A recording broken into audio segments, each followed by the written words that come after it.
Nah, teman-teman yang dirahmati Allah SWT,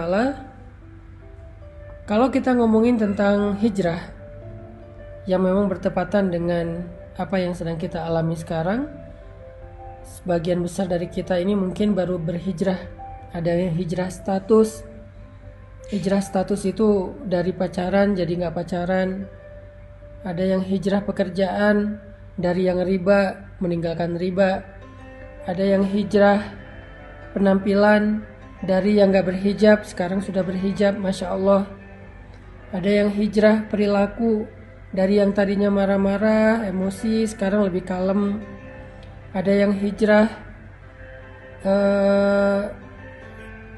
dari dosa, yang tadinya punya banyak dosa, maksiat, sekarang mulai beribadah, mulai belajar taat kepada Allah. Dan banyak lagi varian-varian dari hijrah kita yang intinya dari yang buruk kepada yang baik. Nah, dalam proses hijrah ini, apapun varian dan bentuk hijrah kita, maka ada satu sunnatullah yang berlaku kepada semua orang yang berhijrah. Mau itu nabi, para sahabat, orang-orang solih sebelum kita, semua mereka akan menjalani sebuah proses dari sunnatullah dalam berhijrah. Mau dia hijrah dari pekerjaan riba, mau dia hijrah dari ninggalin pacaran, mau dia hijrah dari membuka aurat jadi pakai hijab, apapun bentuk hijrahnya, semuanya akan mengalami sebuah fase, mengalami sebuah proses yang sudah Allah jadikan sebagai sunnatullah dalam berhijrah. Tinggal nanti kita memperhatikan bentuk dari sunnatullah itu dalam proses hijrah kita apa. Semuanya ngalamin. Para ulama mengatakan dalam hijrah itu ada dua fase yang akan dialami oleh semua orang yang melakukan proses hijrah. Ada dua fase yang ada di dalam sunnatullah yang saya sebutkan tadi. Jadi semua orang yang berhijrah pasti akan mengalami dua fase, dua tahapan, dua adegan besar dalam proses hijrahnya. Fase yang pertama kata ulama adalah fase ibtila. Fase ibtila. Dan fase yang kedua adalah fase tamkin.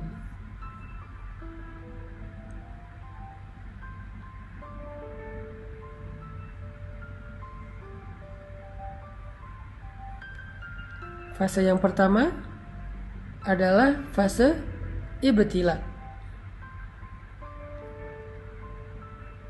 Sedangkan fase yang kedua adalah fase tamkin. Apa itu fase ibtila? Ibtila itu dari kata bala, yang kemudian menjadi bahasa Indonesia bala, artinya ujian. Jadi semua orang yang melakukan hijrah, baik dia hijrah dari yang buruk kepada yang baik, maupun bahkan hijrah dari non-muslim menjadi muslim, converting to Islam. Semua yang menjalankan proses pergantian ini, shifting ini, converting ini kepada yang lebih baik, berhijrah di jalan Allah, maka dia akan mengalami fase yang pertama semuanya, yaitu fase ibtila, fase ujian. Semuanya. Maka nanti teman-teman bisa ngecek di dalam Al-Quran, yaitu surat Al-Ankabut ayat pertama, kedua, dan ketiga. Surat Al-Ankabut, coba kita buka Al-Quran.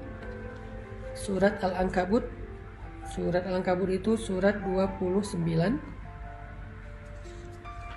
ayat pertama, kedua, dan ketiga.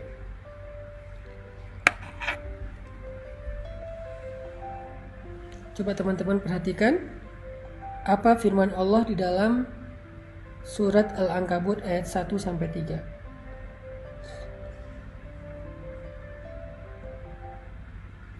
A'udzu billahi minasy syaithanir rajim.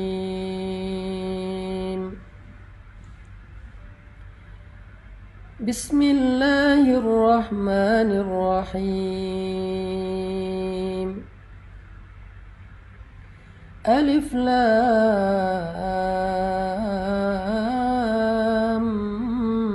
Mim. Ahasiban nasu an yutraku an yaqulu amanna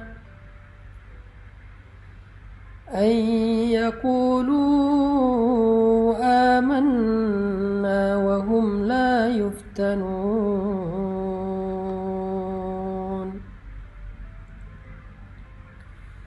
Walaqad fatanna alladhina min qablihim falaya'lamanna Allahu alladhina sadaqu walaya'lamanna al-kadhibin.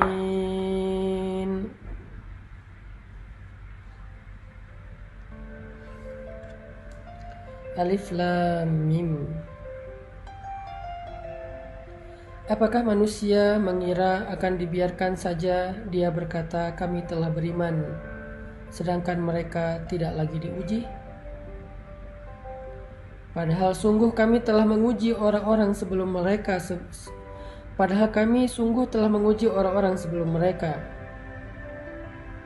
Maka Allah akan tahu siapa orang-orang yang jujur dan siapa orang-orang yang pendusta. Sadaqallahul Adzim. Ini adalah janji Allah kepada setiap orang yang berhijrah. Orang yang mengatakan saya pengen berubah. Orang yang mengatakan saya pengen beriman. Orang yang mengatakan saya pengen bertaubat. Orang yang mengatakan saya pengen ninggalin riba. Orang yang mengatakan saya pengen ninggalin pacaran. Orang yang mengatakan saya pengen ninggalin masa lalu yang penuh dengan dosa. Lalu Allah mengatakan, hasiban nasu ayyutraku ayyaqulu amanna wa hum la yuftanun. Apakah mereka manusia mengira akan dibiarin aja mengatakan hal-hal itu? Mengatakan beriman, mengatakan pengen taubat, mengatakan pengen hijrah, mengatakan pengen memperbaiki diri, mengatakan pengen masuk Islam, mengatakan pengen meninggalkan riba, meninggalkan pacaran, berhijab, akan dibiarkan aja ngomong kayak gitu? Sedangkan mereka tidak diuji? Ini pertanyaan dari Allah dalam bentuk, ini pernyataan dari Allah dalam bentuk pertanyaan. Jadi Allah menyampaikan sebuah berita, bentuknya pertanyaan, kayak sindiran gitu. Seolah-olah Allah pengen ngasih tahu, emang kalian pikir dengan udah berhijrah udah selesai, Allah gak akan nguji lagi. Harus ada fase ujian yang dilewati, namanya fase ibtila. Dan ternyata itu bukan hanya kita alami sendiri, tetapi orang sebelum kita pun mengalami hal yang sama, padahal mereka lebih baik dan lebih soleh daripada kita.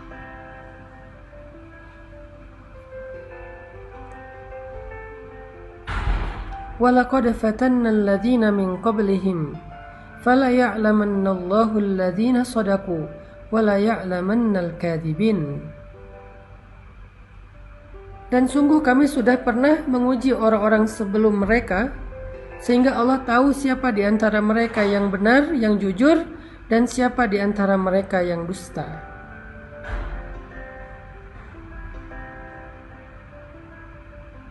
Bilal bin Rabah, ketika beliau masuk Islam, Allah mengujinya, ketahuan lagi sholat oleh tuannya, sehingga akhirnya beliau disiksa oleh Umayyah bin Khalaf dengan penyiksaan yang luar biasa. Asiyah istri Fir'aun, ketahuan sudah beriman kepada agamanya Musa, langsung disalib di pohon korma oleh suaminya sendiri sampai wafat.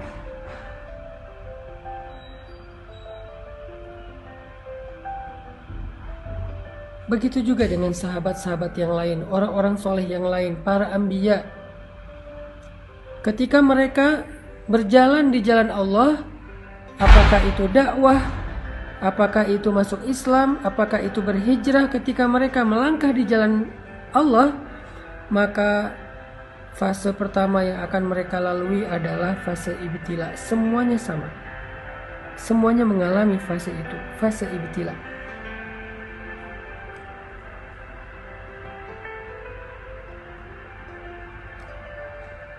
Semuanya mengalami itu. Cuman varian dan bentuk dari ibtila dan ujian itu yang beda-beda antara satu dengan yang lain, teman-teman. Jadi kita nggak sendiri. Orang yang lebih soleh dari kita pun mengalami. Kalau kita protes bilang, ya Allah kenapa saya? Enggak, bukan kita doang. Kita mungkin kegeeran kalau kita bilang, kenapa saya? Atau mungkin kita salah kias, salah membandingkan. Ngelihat ada orang yang berhijrah tapi kayaknya dia mulus-mulus aja proses hijrahnya. Jangan-jangan kita nggak tahu. Jangan-jangan kita nggak terlalu dekat dengan dia. Jangan-jangan kita salah sangka tentang dia.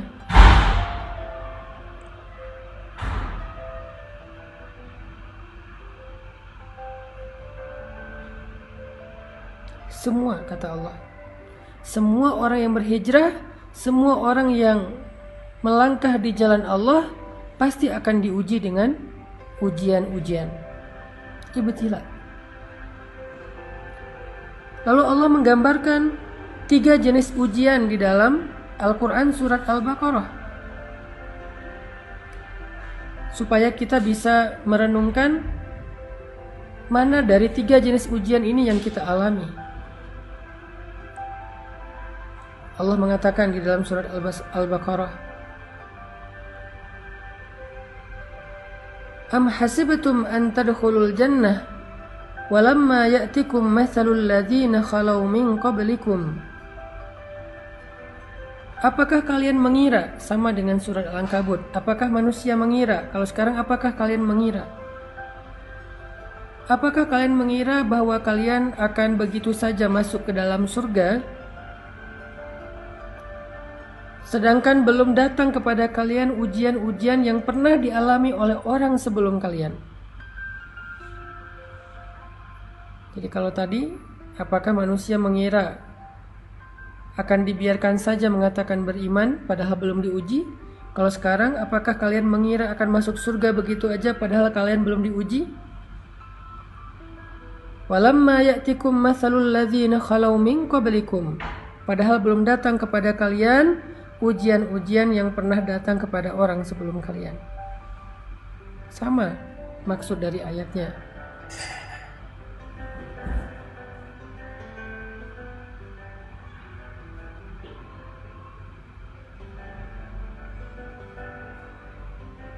Lalu setelah itu Allah menjelaskan 3 bentuk dari ujian.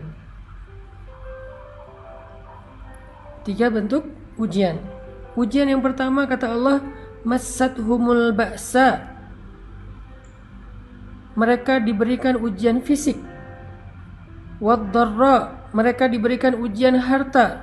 Wazulzilu, mereka diuji dengan ujian perasaan. 3 jenis ujian, kata Allah.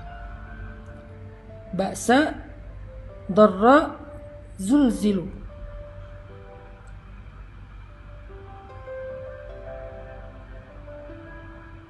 Ada ujian fisik, ada ujian harta, ada ujian perasaan. Tergantung dengan orangnya, kondisinya, bentuk hijrahnya. Kalau tadi kita membaca mbaknya sedang diuji dengan ujian harta, yang ketika dia meninggalkan pekerjaan yang ada ribanya, maka kemudian dia tidak mendapatkan pekerjaan lain sehingga dia sekarang mengalami kesulitan secara finansial. Ini ujian dharra, ujian harta. Massathumul ba'sa wad-dharra wazulzilu. Mereka ditimpa dengan ujian fisik, ujian harta, dan ujian perasaan. Dan Allah menggambarkan istilah ujian perasaan itu dengan kata-kata zulzilu, diguncang. Rasanya itu kayak tergoncang. Ini adalah fase yang Allah janjikan kepada semua orang yang berhijrah. Gak ada yang enggak. Semua ngalami. Ada yang mengalaminya ujian fisik, lelah, sakit. Kalau sahabat dulu disiksa. Ada yang mengalami ujian harta, ditipu orang, kelaparan, bangkrut, gak punya kerjaan, gak punya penghasilan, habis hartanya. Ada yang diuji dengan ujian perasaan, disakiti, ditinggalkan, dikhianati, dihina, dicela, dicemooh, digibahin, difitnah, dan seterusnya. Semuanya mengalami salah satu dari 3 ujian ini atau ketiga-tiganya.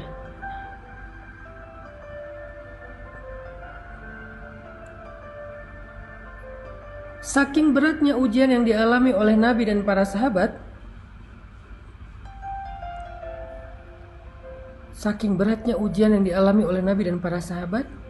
sampai mereka mengatakan, mata nasrullah, hatta yaqula ar-rasul walladzina amanu ma'ahu mata nasrullah. Kapan datangnya pertolongan Allah? Saking beratnya ujian mereka. Kapan datangnya pertolongan Allah? Kapan kita keluar dari ujian ini? Kapan semua ini selesai? Kapan semua ini berakhir? Mata nasrullah. Nabi loh yang nanya, sahabat yang nanya, saking beratnya ujian mereka. Allah menjawab, ala inna nasrullahi qarib. Bukankah pertolongan Allah sudah dekat? Bukankah pertolongan Allah sudah dekat? Apa maksud Allah di dalam ayat ini? Maksudnya semakin berat ujian yang kita alamin, maka semakin dekat kita kepada pertolongan Allah, yaitu fase kedua dalam hijrah. Fase kedua dalam hijrah, yaitu fase tamkin namanya. Kalau fase pertama, fase ibtila. Fase kedua, fase tamkin. Fase ditolong oleh Allah SWT. Fase ketika Allah membukakan jalan keluar. Wa may yattaqillaha yaj'al lahu makhraja.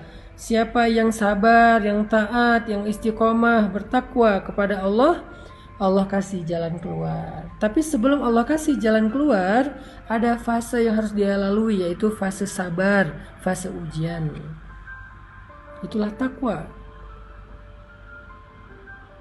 Karena takwa bukan sekedar ibadah, tetapi kesabaran dalam menghadapi ujian. Itulah fase yang akan kita lalui, atau yang sedang kita lalui buat sebagian yang baru berhijrah. Itu semuanya ngalamin.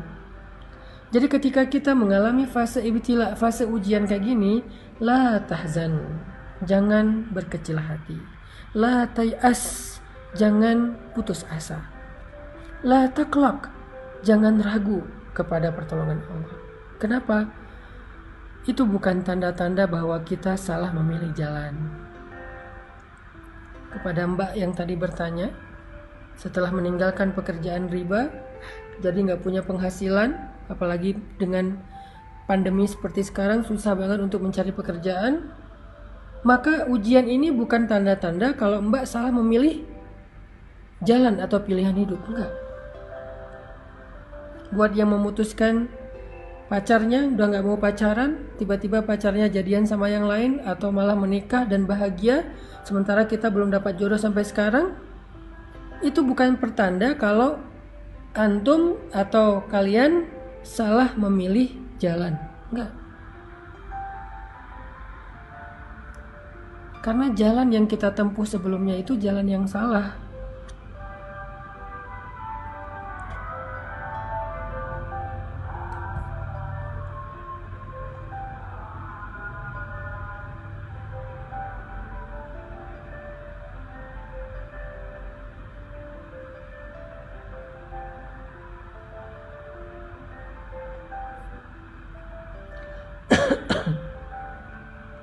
Nunggu bakso tahu lewat dulu. Sampai di mana tadi? Itu bukan tanda-tanda kalau kita salah memilih jalan, bukan. Karena jalan yang kita pilih dulu, yang kita lalui dulu itu adalah jalan yang salah. Jadi ketika kita meninggalkan jalan yang salah itu, walaupun kita belum menemukan jalan yang lebih baik, maka setidaknya kita sudah meninggalkan jalan yang salah, yang buruk, yang merugikan kita, dan itu sebuah kemajuan, itu sebuah kebaikan. Jangan sampai kita menyesal meninggalkan pekerjaan yang ada ribanya dengan mengatakan, duh, sekarang saya nggak punya penghasilan, saya nggak punya pemasukan, saya nggak punya pekerjaan, sedih juga sih udah ninggalin kerjaan yang dulu. Kalau dulu masih ada penghasilan, walaupun haram. Enggak. Keadaan kita sekarang tanpa penghasilan itu lebih baik daripada dulu ketika kita mendapatkan harta-harta yang haram. Sekarang tuh lebih baik. Walaupun mungkin sedikit merepotkan keluarga. Ada ujian tadi, dihina orang, diomongin orang,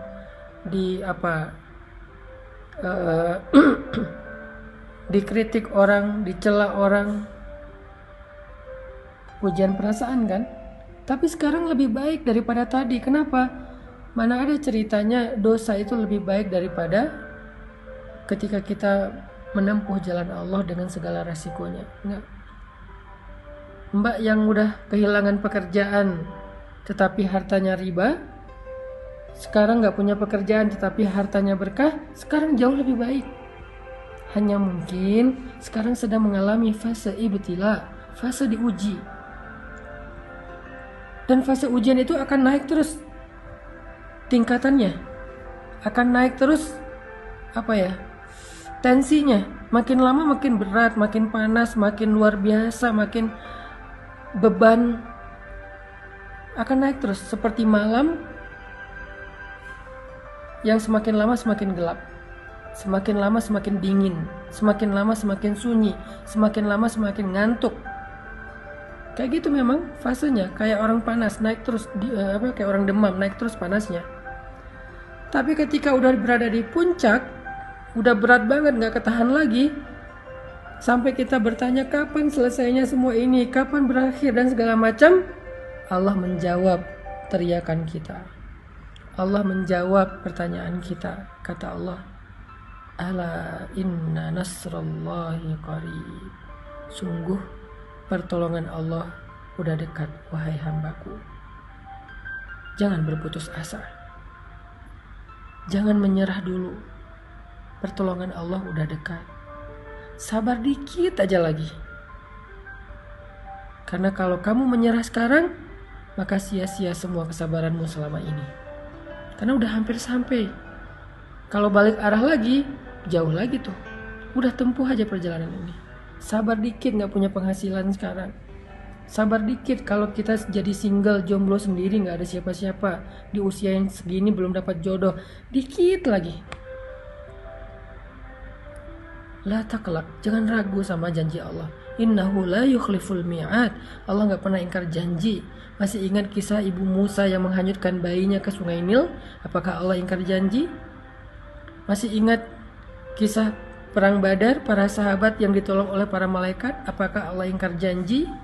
Masih ingat cerita Musa hijrah ke Madian kemarin? Apakah Allah ingkar janji?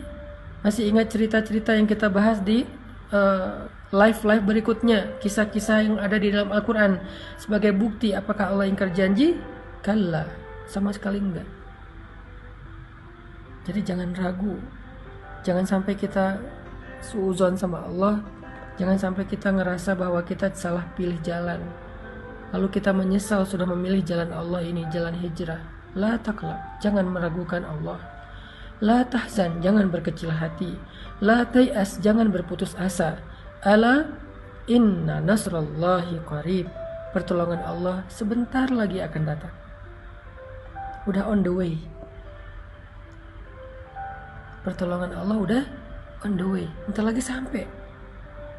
Jangan sampai kita cancel ordernya, padahal kurirnya udah hampir sampai tuh di depan rumah kita. Dikit lagi. Kenapa Allah tunggu lama banget? Kenapa Allah kasih saya waktu sampai kayak gini? Fala ya'lamannallahu alladhina shadaqu wa la ya'lamannal kadhibin. Allah pengen lihat siapa dari kita yang layak mendapatkan betapa istimewanya pertolongan Allah. Siapa dari kita yang layak mendapatkan rahmat Allah? Siapa dari kita yang layak mendapatkan perhatian Allah? Yang layak mendapatkan cinta Allah? Dan itu nggak mudah. Cinta Allah itu terlalu istimewa. Cinta makhluk aja kita berjuang, masa cinta Allah dapatnya gratisan? Kalau gitu Allah hitung-hitungan dong sama kita. Bukan. Allah pengen mengajarkan kita tentang sabar. Allah pengen mendewasakan kita. Allah pengen melatih kebijaksanaan kita. Seandainya Allah berikan surga itu secara gratis tanpa beramal, maka nggak akan ada bedanya antara orang yang baik dengan orang yang jahat. Berarti Allah nggak adil dong, memperlakukan sama antara orang yang baik dengan orang yang jahat. Orang menyakiti orang lain tetap masuk surga, pembunuh tetap masuk surga, yang mengambil hak orang lain tetap masuk surga, yang zalim, yang kejam tetap masuk surga. Kan nggak adil. Kebaikan Allah itu adalah ketika Allah bersikap adil kepada hambanya, tetapi Allah selalu membuka pintu maaf, taubat dan ampunan bagi mereka yang mau memperbaiki diri. Sebanyak apapun dosanya, fala ubali, kata Allah, aku nggak peduli. Kita harus memahami Allah itu secara utuh, nggak boleh parsial. Jadi jangan putus asa, jangan berhenti berharap, jangan berhenti bersabar, jangan U-turn dulu. Pertolongan Allah itu dikit lagi sampai, udah on the way, OTW udah.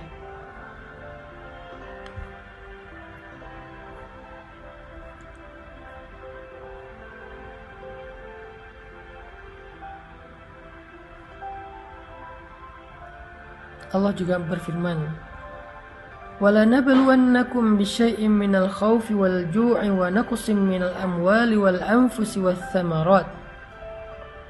Kami pasti akan menguji kalian, pasti. وَلَنَبْلُوَنَّكُمْ, pakai tasydid, penegasan. Pasti kami akan menguji kalian. Fase ujian, fase ibtila, fase sabar ini memang fase yang harus kita lalui semuanya, nggak ada pengecualian, termasuk para nabi yang lebih soleh daripada kita, termasuk Rasulullah yang lebih dicintai Allah daripada kita, kekasih Allah sekalipun melewati fase ini. Terus siapa kita untuk melangkahi dan men-skip fase ini? Nggak. Semua kita ngalamin. Nabi Muhammad aja yang lebih keren daripada kita ngalamin ujian yang berat. Apalagi kita yang keimanannya belum tentu benar, yang kata-kata hijrahnya belum tentu jujur, yang bilang pengen memperbaiki diri belum tentu sungguh-sungguh. Maka Allah pasti akan menguji semua kita. وَلَنَبْلُوَنَّكُمْ, pasti kami akan menguji kalian, bisyai'in, dengan sedikit rasa, bisyai'in minal khawfi, rasa takut, ujian perasaan, wal-ju', rasa lapar, ujian harta, wa naqsim minal amwal, kekurangan harta, ujian harta juga, wal anfus, kehilangan orang-orang yang dicintai, ditinggalkan orang-orang yang dicintai, sakit hati, ujian perasaan, was samarat, kebunnya nggak berbuah, nggak jadi panen, segala macam, ujian harta, ujian perasaan, ujian harta, ujian fisik. Lalu di akhir ayat itu apa kata Allah? Wabasyiris sabirin, sampaikan berita gembira kepada orang yang sabar. Apa berita gembiranya? Ala inna nasrallahi qarib, bukankah pertolongan Allah itu sudah dekat?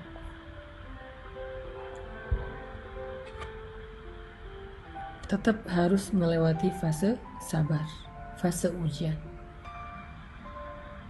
Ini buat yang bertanya, banyak sih yang nanya tentang masalah ini. Ustadz, saya sudah hijrah. Ada yang bilang, Ustadz, saya udah ninggalin, gak mau pacaran lagi. Tapi gimana ya sekarang? Saya takut dia jadian sama yang lain. Saya takut kehilangan dia. Aslinya saya gak bisa ngelupain dia. Saya punya perasaan sama dia, cuman saya juga gak mau berbuat dosa dan segala macam. Wabasyiris sabirin, sampaikan berita gembira kepada orang yang sabar. Sampaikan berita gembira kepada orang yang sabar.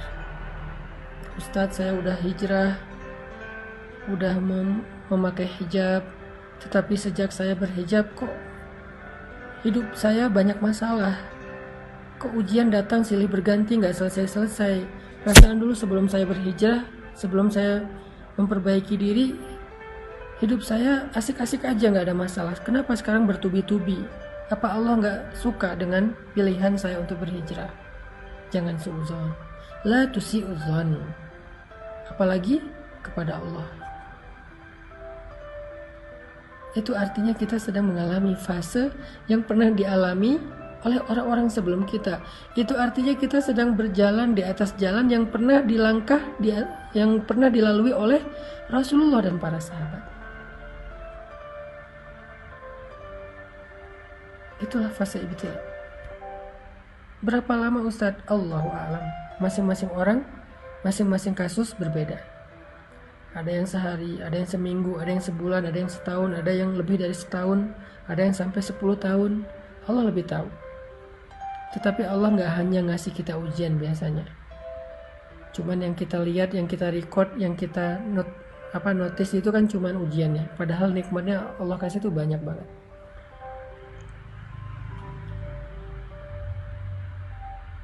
Masalahnya kita selalu melihat nikmat itu hanya angka-angka. Kita lihat nikmat itu hanya harta. Padahal kadang-kadang ada yang lebih berharga daripada harta.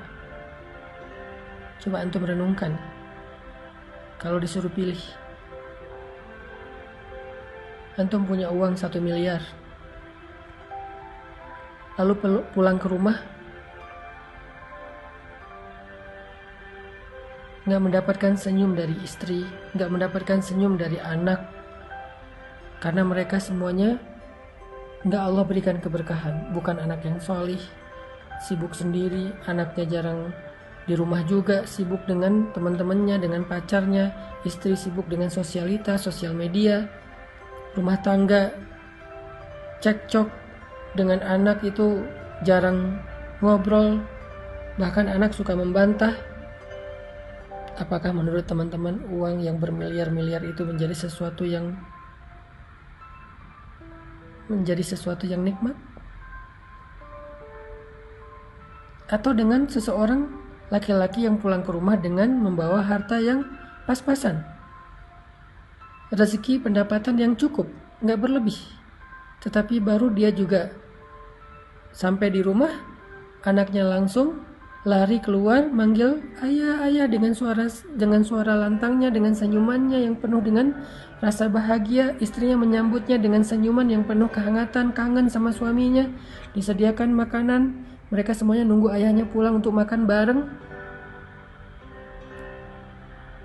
Mana yang mau antum pilih? Kalau harus memilih antara uang yang banyak tetapi kehilangan kebahagiaan keluarga, atau uang yang cukup dan keluarganya bahagia. Jadi nggak selalu nikmat itu berbentuk harta ataupun angka-angka. Bahkan ketika kita dipilih oleh Allah untuk mendapatkan hidayah, lalu kita berhijrah, bukankah itu nikmat yang sangat besar? Dipilih oleh Allah untuk belajar Al-Quran, karena Al-Quran ini adalah kalimat yang istimewa, hanya orang-orang istimewa yang akan melantunkannya. Bukankah itu nikmat yang sangat besar? Selain ujian yang sedang Allah berikan kepada kita, coba renungkan lebih dalam lagi, agar kita tidak mengatakan, kayaknya hidup saya nggak ada baiknya setelah saya hijrah. Coba renungkan lagi. Memangnya benar nggak ada kebaikan sama sekali setelah kita hijrah? Kayaknya nggak deh.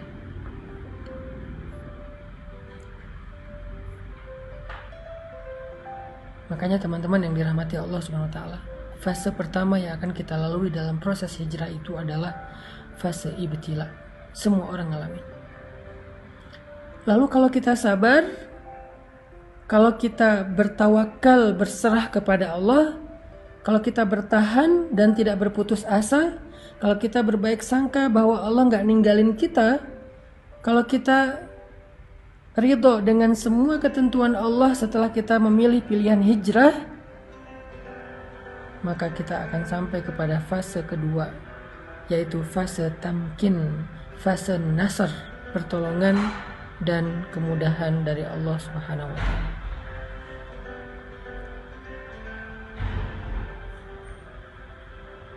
Allah akan berikan pertolongan yang tidak disangka-sangka. Itulah fase yang kedua, yaitu fase tamkin.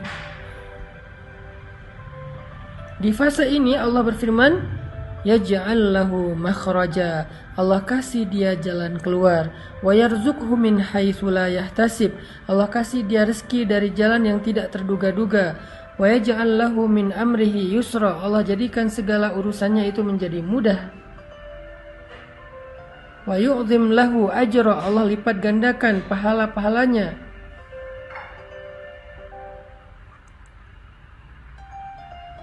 Fase tamkin, fase ketika Allah menolongnya, fase ketika Allah SWT memberikan kejutan untuk dia.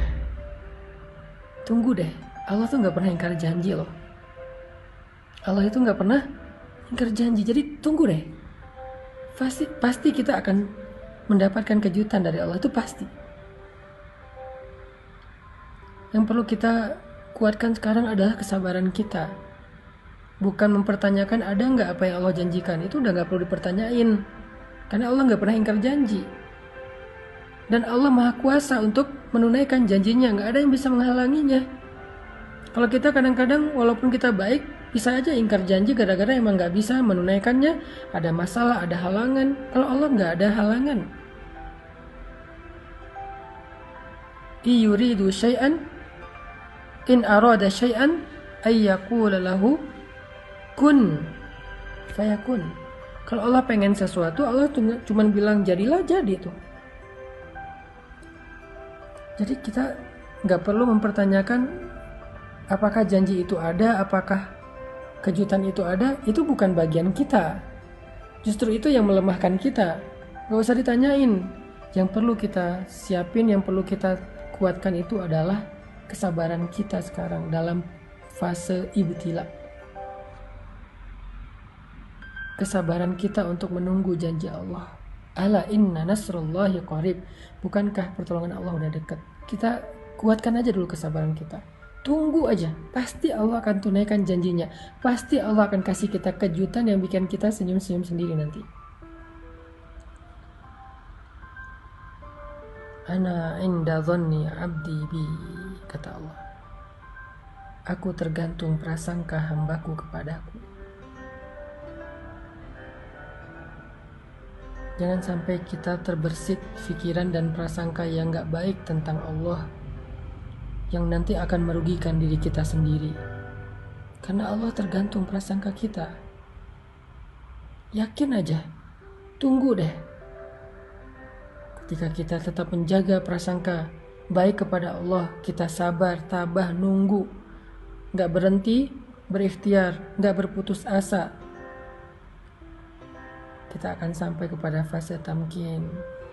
Kita akan tersenyum ketika mendapatkan kejutan dan pertolongan Allah yang luar biasa.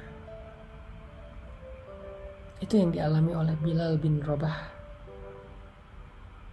Dia masuk Islam, lalu dia ketahuan sama tuannya, lalu dia diuji dengan disiksa oleh Umayyah bin Khalaf. Siksaan yang hampir membuat dia meninggal dunia. Saking beratnya siksaan tersebut, ditindih batu yang besar, yang mungkin lebih berat daripada orang, ditindih di dadanya, hampir aja tulang rusuknya patah, dijemur di bawah terik matahari yang panasnya lebih dari 50 derajat, dicambuk, disiram dengan air panas, dibakar, dikulitin, dibeset-beset, dan segala macam bentuk penyiksaan yang luar biasa. Bilal hanya bilang ahadun ahad, ahadun ahad. Dari yang tadinya dia mengatakan ahadun ahad dengan suara lantang sampai hanya bisa berbisik ahadun ahad, saking beratnya ujian Bilal. Dia gak berputus asa terhadap ahadun ahad. Kemudian Allah datangkanlah tamkin, pertolongan. Allah utus Abu Bakar As-Siddiq untuk membeli Bilal. Lalu setelah dibeli oleh Abu Bakar, Bilal berpikir, dia akan menjadi budaknya Abu Bakar, dan dia ridho menjadi budak Abu Bakar karena menjadi budak Abu Bakar adalah keberuntungan, punya tuan sebaik Abu Bakar. Tapi ternyata Allah ngasih dia kejutan, bukan hanya dibeli oleh Abu Bakar, tapi setelah dibeli saat itu juga Abu Bakar mengumumkan, Bilal adalah saudara saya di dunia dan di akhirat. Artinya Bilal bukan budaknya Abu Bakar, tapi saudaranya Abu Bakar. Bilal bukan budaknya Abu Bakar, tapi saudaranya Abu Bakar. Kalimat saudara ini bukan basa-basi. Kalimat saudara ini bagi orang Arab, apalagi bagi para sahabat, itu berarti sebuah janji, muahadah, yang kalau ada apa-apa, maka Abu Bakar yang akan membela Bilal. Kalau ada apa-apa, Abu Bakar yang akan menanggung kebutuhan Bilal. Ada apa-apa, Bilal bisa datang ke rumah Abu Bakar kapan saja. Ketuk 24 jam, rumah Abu Bakar itu terbuka untuk Bilal. Keluarga Abu Bakar adalah keluarga Bilal. Anak-anak Abu Bakar adalah ponakannya Bilal. Kejutan dari Allah. Tiba-tiba Bilal, budak dari Habasyah, yang hina, yang gak ada nilainya, menjadi saudara dari seorang laki-laki yang terhormat, kaya raya, mulia akhlaknya di kota Mekah. Sehingga tiba-tiba budak-budak yang lain jadi cemburu kepada Bilal. Aduhai, seandainya aku seperti Bilal. Kejutan dari Allah.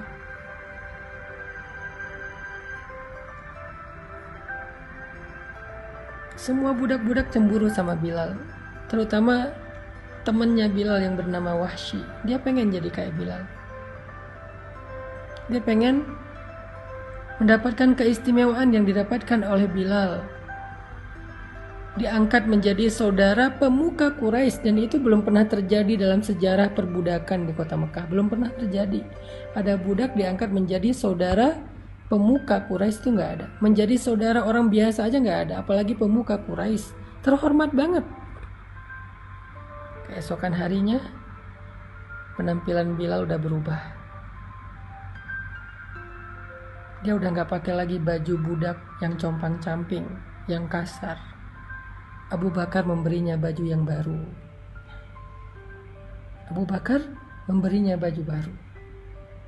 Abu Bakar memberinya tempat tinggal yang layak di sebelah rumah Abu Bakar. Abu Bakar memberikannya pekerjaan, dan dia bekerja untuk diupah, bukan bekerja sebagai budak. Keesokan harinya, tiba-tiba Bilal jalan di jalan kota Mekah. Dan ketika bertemu dengan Wahsy, temannya yang sesama budak dulu, Wahsy sampai pangling lihat Bilal yang sekarang udah berubah banget. Walaupun tetap baik, tetap humble, tetapi penampilannya udah berubah banget. Orang-orang Mekah yang tadinya memandang Bilal dengan pandangan hina, sekarang kalau berpapasan dengan Bilal, mereka menghormati Bilal. Di pasar, Bilal membeli barang untuk dirinya sendiri, bukan untuk orang lain, bukan untuk tuannya. Bilal bisa membeli barang dengan uangnya sendiri, dan orang berdagang berjual beli dengan Bilal. Dan puncak dari kejutan yang Allah berikan kepada Bilal adalah ketika Nabi mengatakan, "Wahai Bilal, bima sabaktani ilal jannah?" Dengan apa engkau mendahului aku ke surga, wahai Bilal? Dijamin masuk surga. Dijamin masuk surga. Nabi udah mendengar langkah-langkah kaki Bilal di dalam surga, padahal orangnya masih di dunia. Masya Allah. Nabi udah mendengar langkah-langkah kaki Bilal di surga, padahal orangnya masih di dunia. Makanya Nabi dengan candaan tapi serius sambil tersenyum bertanya kepada Bilal, "Bima sabaktani ilal jannah ya Bilal?" Dengan apa engkau mendahului aku, wahai Bilal, ke surga? Seolah-olah Bilal masuk surga duluan daripada Rasulullah. Ini candaan dan penghargaan Nabi kepada Bilal. Allah muliakan Bilal di antara manusia penduduk bumi. Allah muliakan Bilal di antara kaum muslimin, sehingga dia dihormati dan dikenang sampai hari ini sebagai muazzin Nabi yang mengajak orang kepada Allah, mengajak orang beribadah sujud kepada Allah. Dia muazzin kesayangan dan khusus di zaman Nabi. Allah muliakan Bilal bahkan di antara penduduk langit. Tamkin, kejutan. Allah gak pernah ingkar janji. Tapi sebelum sampai kepada kejutan-kejutan yang luar biasa ini, Bilal harus melewati ujian yang sangat berat. Fase ibtila yang luar biasa yang hampir membuatnya terbunuh.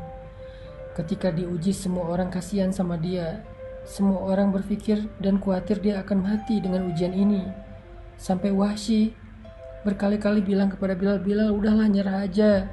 Bilal udahlah, lakukan aja apa yang diinginkan Tuanmu supaya engkau tidak disiksa lagi. Aku gak kuat ngelihat kamu setiap hari disiksa dari pagi sampai malam. Tapi Bilal bertahan dengan ahadun ahadnya. Dan setelah ujian itu Bilal mendapatkan pertolongan dan kejutan Allah, barulah orang mengatakan, aduhai seandainya saya menjadi seperti Bilal. Jadi teman-teman yang berhijrah, termasuk saya, kita semuanya kan dalam proses berhijrah kepada Allah Subhanahu wa taala. Semua kita punya masa lalu. Semua kita punya keburukan, aib yang kadang Allah sengaja menutupi aib itu dari manusia karena Allah pengen menjaga kita, memuliakan kita. Tapi pastinya semua kita punya aib. Nah, kita semua karena punya aib berhijrah sekarang. Dalam proses hijrah ini, kalau kita mendapatkan ujian, sekarang kita jadi tahu, oh emang ini sunnatullahnya. Emang kayak gini jalannya. Kalau saya berharap dengan berhijrah langsung dapat kebaikan, saya tuh terlalu kegeeran. Emang saya lebih keren daripada Rasulullah dan Bilal apa? Emang kayak gini, fasenya tuh emang kayak gini, skenarionya emang kayak gini. Tapi jangan berkecil hati. Ini tuh cuman fase awal, masih ada fase kedua, masih ada episode kedua. Dan episode kedua itulah yang kita tunggu-tunggu. Episode kedua itulah yang kita harapin.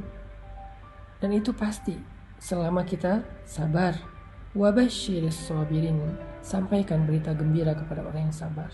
Sampaikan. Apa aja berita gembira kalau kita sabar? Yang tadi saya sampaikan tuh tentang Bilal. Itulah berita gembira. Maka teman-teman yang dirahmati Allah SWT, Mbak yang tadi bertanya, kalau sekarang sedang mengalami ujian setelah meninggalkan pekerjaan yang ada ribanya, kalau sekarang sedang mengalami ujian kesendirian setelah memutuskan gak mau pacaran lagi, kalau sekarang sedang mengalami ujian ketidaknyamanan setelah berhijab, kalau sekarang sedang mengalami ujian setelah belajar agama, setelah tahu agama jadi mungkin terbatas beberapa gerak-geriknya, aktivitasnya jadi terbatas, jadi agak sedikit harus beradaptasi lagi. La tayas, jangan putus asa. La tahzan, jangan berkecil hati. Innallaha ma'ana, Allah membersamai kita. Itu adalah pesan Nabi dalam peristiwa hijrah. Apa pesan Nabi dalam peristiwa hijrah? Yang paling fenomenal dan legend banget. La tahzan, innallaha ma'ana. Itulah pesan hijrah. Jangan sedih, Allah bersama kita. Kenapa Nabi berpesan demikian? Karena Nabi tahu hijrah itu gak mudah. Karena Nabi tahu hijrah itu prosesnya berat. Karena Nabi tahu hijrah itu pasti awalnya ada ujian. Maka Nabi mengatakan sebagai bekal bagi semua yang mau berhijrah, mengikuti langkah dan jalannya Nabi, la tahzan, innallaha ma'ana.